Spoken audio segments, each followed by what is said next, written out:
Salut, bon alors nous sommes vendredi, ce qui fait que la vidéo sort dans à peu près 24 heures et que je commence tout juste à la filmer. En ce moment on a toujours encore la famille de Ben, nous sommes 6 dans notre appartement, mais tout va bien, je voulais quand même impérativement filmer la vidéo d'aujourd'hui.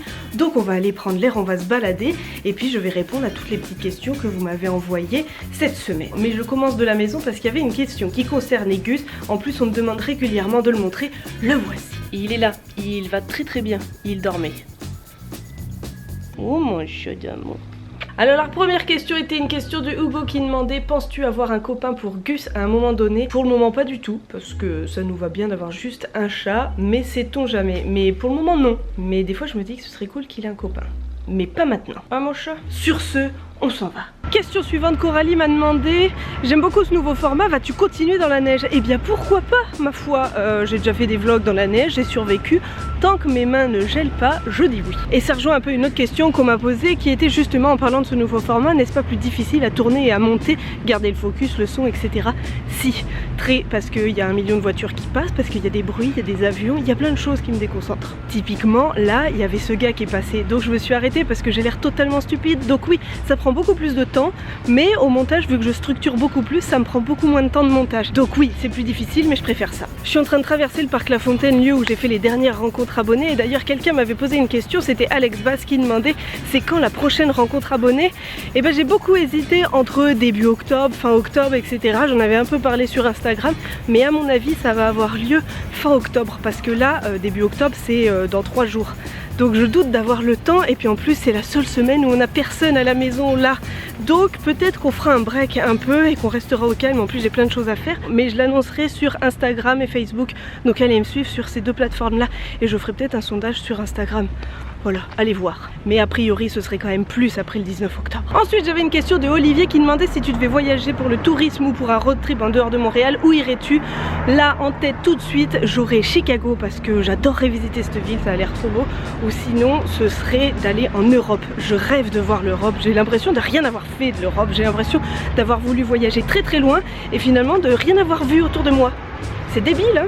Mais oui, ça vous le fait pas à vous? Parce que non, mais je me dis, c'est peut-être arrivé à d'autres, voilà, de se dire on veut voyager forcément très loin, les États-Unis, etc., l'Asie, mais au final on n'a pas fait grand chose autour de chez soi. Est-ce que je suis la seule à avoir cette impression? Je viens de passer dans mon ancien quartier et il y avait un monsieur qui était toujours là, à son perron, et ben il y est toujours. Ça fait 3 ans que j'ai quitté le quartier, il est toujours là, il n'a pas bougé. En parlant de mon ancien quartier, c'était vers la station de métro Berry-UQAM et j'habitais croisement Ontario et Saint-Hubert. Et j'adorais mon appart, j'adorais mes colocs, notre proprio était super gentil, etc. Mais le fait est qu'on vivait au rez-de-chaussée et qu'il y avait une lumière automatique qui se déclenchait quand quelqu'un passait, etc. Et manque de chance, c'est un quartier qui parfois peut avoir des itinérants, etc.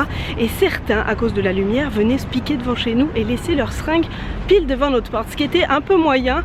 Et au bout d'un moment on a fini par déménager. Et toute cette petite histoire m'amène à la question suivante qui était: en tant que femme, trouves-tu que Montréal est respectueuse et sécuritaire pour vous? Eh bien oui, même avec tout ça, j'ai jamais eu peur, jamais stressé, etc. Donc oui, complètement. Après c'est certain, c'est comme partout, ça dépend des quartiers, mais oui. Au fait je vous ai pas dit, moi aujourd'hui on va dans le vieux Montréal, voilà, je vous emmène dans la vieille ville. Ensuite Félix m'a demandé: sais-tu où acheter de bons pogos? Et bien là, c'est ici que j'ai mangé les tout premiers avec Ben. Et sinon en dehors d'en prendre chez Valentine, j'en achète en surgelé en supermarché. Simplement. Lila m'a demandé: quel est le top 3 des souvenirs que tes visiteurs français emportent du Québec à leur retour? Et bien en premier c'est ça, du sirop d'érable. Ensuite c'est du whisky qui s'appelle le Sacrilège, c'est du whisky au sirop d'érable. Et en général des biscuits à l'érable ou un truc comme ça. Oui, mine de rien, c'est pas mal tout centré sur l'érable. Oui, oui. Pause musicale.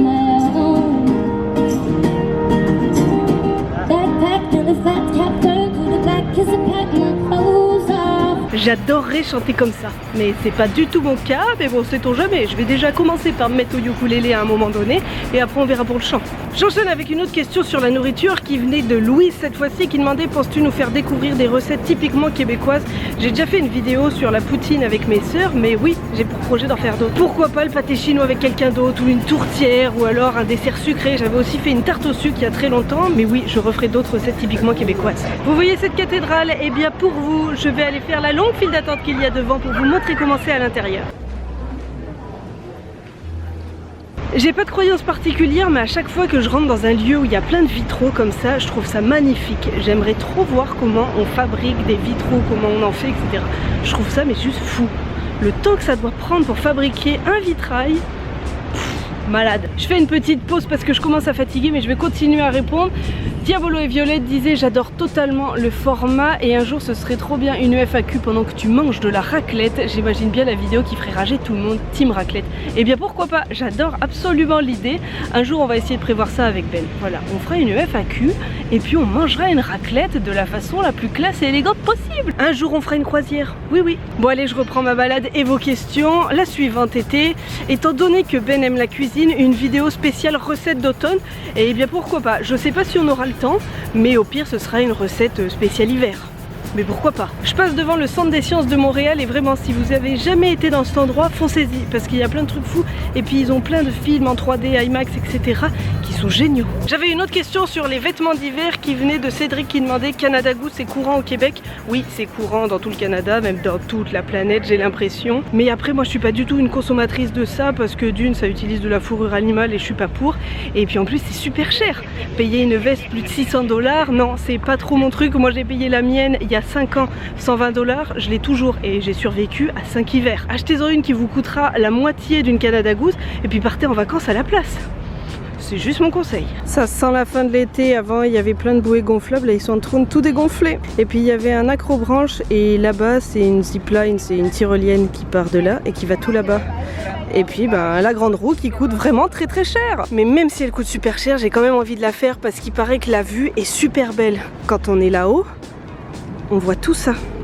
Et puis on voit tout le centre-ville qui est là-bas. Il va falloir un jour que je le fasse. Ensuite, Léa demandait est-ce que tu vas refaire des un jour un vlog parce que j'avais adoré ce que tu avais fait au mois de juin.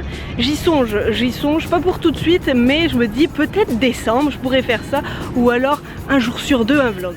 Voilà, quelque chose comme ça, mais j'y songe. C'est toujours dans un coin de ma tête parce que j'avais quand même beaucoup aimé faire ça. Ensuite une question qui venait de Gaël qui demandait selon toi à quelle saison faut-il venir visiter le Québec et pendant combien de temps? Et ben je pense que pour une première fois 2-3 semaines c'est top, mais il faut bouger. Si c'est juste 2-3 semaines à Montréal ça fait peut-être un peu long. Et puis à quelle saison? Moi je dirais que le mieux c'est entre juin et octobre parce qu'après novembre il commence à faire moyen et puis mai c'est sympa mais il y a plein de trucs qui sont pas encore ouverts, genre les parcs sont ouverts mais il y a plein d'infrastructures à l'intérieur des parcs qui sont pas ouvertes et je sais qu'à partir de juin là c'est ouvert, donc voilà, juin à fin octobre. Après si on veut venir voir l'hiver, bah faut venir l'hiver, mais le plus sympa sans se geler et en pouvant faire des trucs c'est ces périodes là selon moi, comme je le dis à chaque fois. J'enchaîne tout de suite avec une question de Zosiane Pokémon qui demandait as-tu une phobie? Oui, les araignées. J'haïs ça, j'ai extrêmement peur de ça, mais vraiment quand j'étais petite je pouvais me mettre à pleurer quand j'en voyais une. Sur ce, je vous fais une petite pause vue.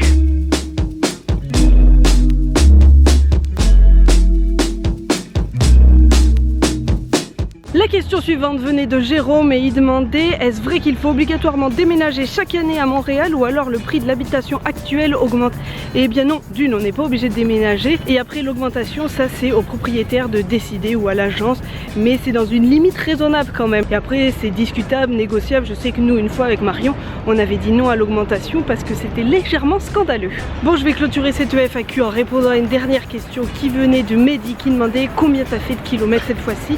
Et ben j'en ai fait 8, mais je suis qu'à la moitié de ma journée et la semaine dernière j'en avais fait 12,4. Sur ce je vais vous laisser parce que je dois aller en réunion, donc je vous dis à samedi prochain. N'hésitez pas à mettre un petit pouce bleu si vous l'avez aimé, n'hésitez pas à commenter, partager et puis je vous dis à samedi prochain. Allez, bisous bisous. Je marche mais je maigris pas hein.